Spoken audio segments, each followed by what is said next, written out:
हरि बोल भक्तों, जय श्रीमन नारायण। ओम नमो भगवते वासुदेवाय नमः। महाकाल कन्या में आप सभी का हृदय से स्वागत है। आशा करती हूँ आप भगवान श्री हरि की कृपा से आप सभी भक्तजन एवं आपके परिवारजन स्वस्थ, प्रसन्न और मंगलमय जीवन व्यतीत कर रहे होंगे। भक्तों, आज हम पुरुषोत्तम मास महात्म्य के अंतिम अध्याय अर्थात अध्याय 31 का श्रवण करने जा रहे हैं। सच कहूँ तो आज का दिन मेरे लिए थोड़ा भावुक करने वाला है। ऐसा लगता है जैसे अभी कल ही हमने इस पावन कथा यात्रा का प्रथम अध्याय आरंभ किया था और देखते ही देखते हम इसके अंतिम अध्याय तक पहुँच गए हैं।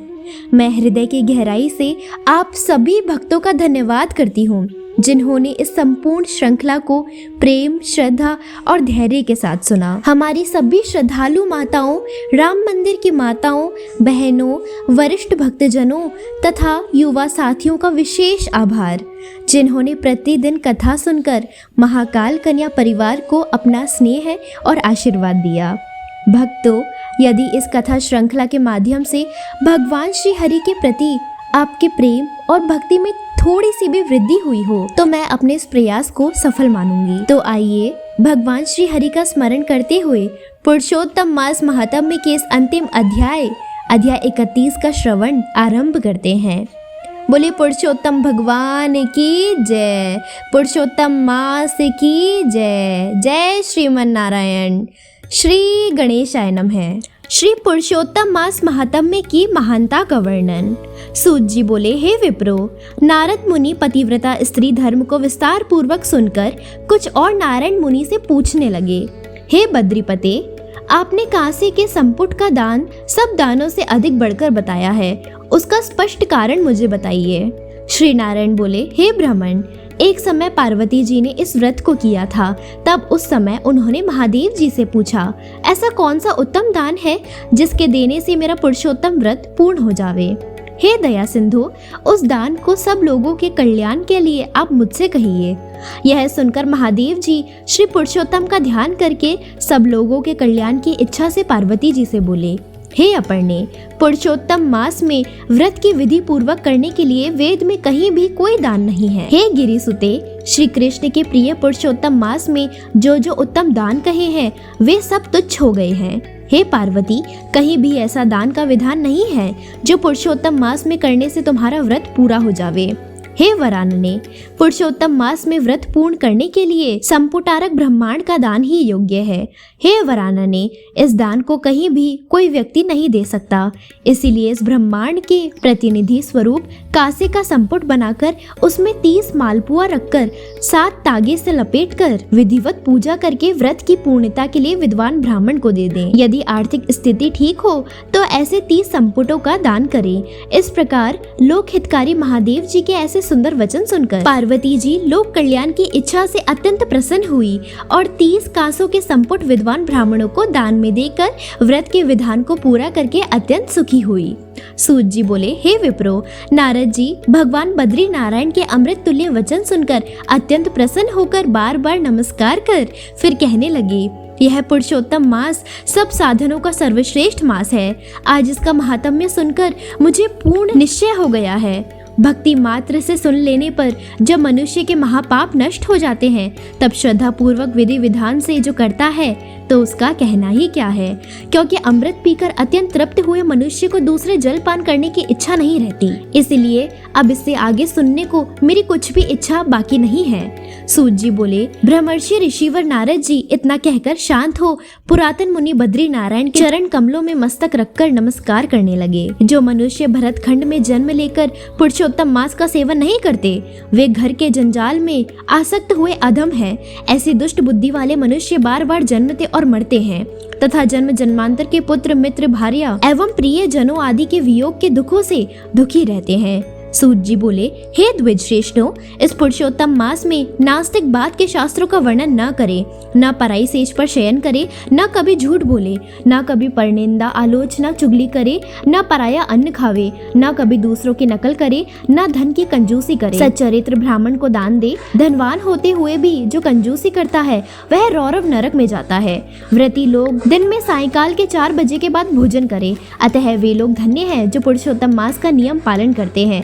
महाराज इंद्रद्युम्न, यवनाश्व और भगीरथ, यह सब राजा लोग पुरुषोत्तम मास की आराधना कर श्री कृष्ण भगवान के निकट पहुंच गए।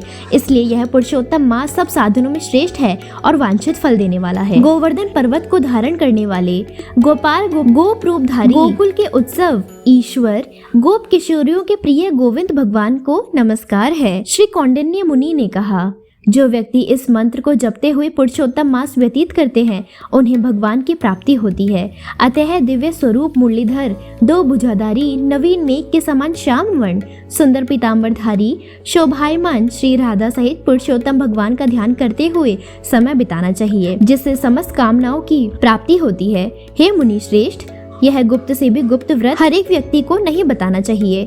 जो मनुष्य गंगा आदि सब तीर्थों में स्नान करने से तथा पृथ्वी की प्रदक्षिणा करके जितना पुण्य प्राप्त करता है उतना पुण्य इस पुरुषोत्तम महात्म्य के सुनने से प्राप्त हो जाता है। इसके सुनने से ब्राह्मण ब्रह्म तेज को पाता है, क्षत्रिय पृथ्वी का अधिपति होता है, वैश्य धनपति हो जाता है और शूद्र के श्रेष्ठ उच्च पद प्राप्त होता है। इनके अतिरिक्त अन्य पशुव्रति वाले किरात, हूण, म्लेच्छ आदि जितनी जाति है वे भी सब मोक्ष को प्राप्त होती है।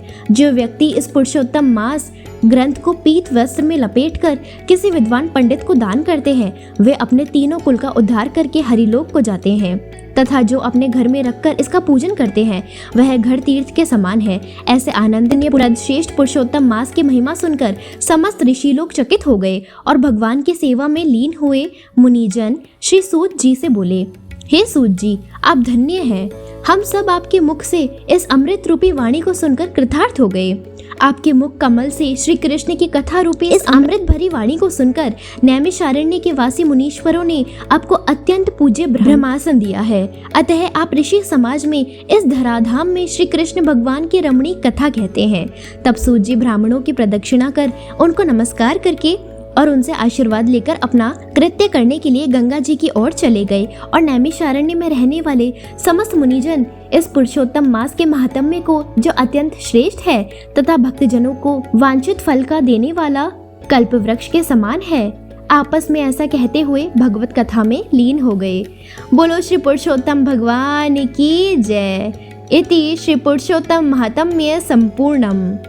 भक्तों, इसी के साथ पुरुषोत्तम मास महात्म्य के अध्याय 31 की यह पावन कथा तथा हमारी यह सुंदर आध्यात्मिक श्रृंखला यही पूर्ण होती है।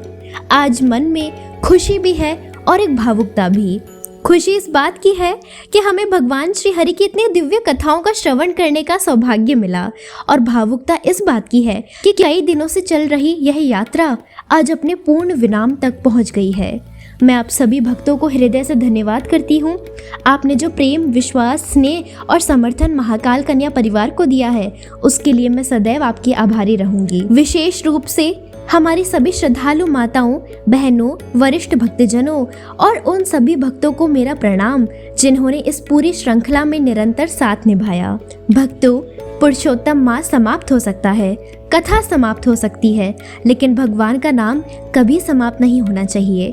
हरि नाम ही जीवन का सबसे बड़ा धन है और भगवान की भक्ति ही जीवन का सबसे सुंदर सहारा। मेरी भगवान श्री हरि से प्रार्थना है कि वे आप सभी के जीवन में सुख, शांति, आरोग्य, समृद्धि और अटूट भक्ति प्रदान करें तथा आपके परिवार को सदैव अपनी कृपा से सुरक्षित रखे। और अंत में बस इतना ही कहना चाहूंगी, कथा की यह श्रृंखला आज पूर्ण हो रही है, लेकिन महाकाल कन्या परिवार का यह प्रेम, यह अपनापन और यह आध्यात्मिक संबंध कभी समाप्त नहीं होगा। हम आगे भी नई कथाओं, व्रतों, त्योहारों और भगवान की महिमा के साथ आपसे मिलते रहेंगे। जय श्रीमन नारायण। हरि बोल।